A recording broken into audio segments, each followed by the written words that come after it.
पाहूयात पुढची बातमी। नगर मनमाड महामार्ग चिखलमय झालाय। रखडलेल्या कामामुळे प्रवाशांना मनस्ताप सहन करावा लागतो। सावळी विहीर ते अहिल्यानगर मार्ग चिखलाच्या विळख्यात अडकलाय। शिर्डीकडे येणाऱ्या जाणाऱ्या भाविकांसह नागरिकांची प्रवासादरम्यान कसरत होती। महामार्गाचं खोदकाम करून रस्ता अर्धवट सोडलाय। पावसामुळे महामार्ग आता दलदलीचा मार्ग बनलाय। हजारो साई भक्तांचा प्रवास धोकादायक। दुचाकीस्वारांना जीव मुठीत धरून प्रवास करावा लागतो। महामार्गावर वाहनांच्या रांगा लागलेल्या पाहायला मिळतात। चिखल, खड्डे आणि वाहतूक कोंडीने भाविकांनी आता नाराजी व्यक्त केली। आपल्या भारत देशामध्ये शिर्डी हे 2 नंबरचं देवस्थान आहे आणि या देवस्थानाच्या फक्त 5 किलोमीटर अगोदर बघा तुम्ही रस्त्याची परिस्थिती आता तुम्ही काढलीच असेल।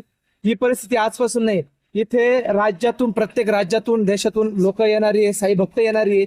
इतका त्रास या ठिकाणी इथं त्यांना होतो आणि इथे फक्त स्थानिक जे राजकारणी आहेत या राजकारण्यांमुळे आजची परिस्थिती जर रस्त्याची अशी आहे तर फक्त केवळ तेच जबाबदार आहे या गोष्टीसाठी।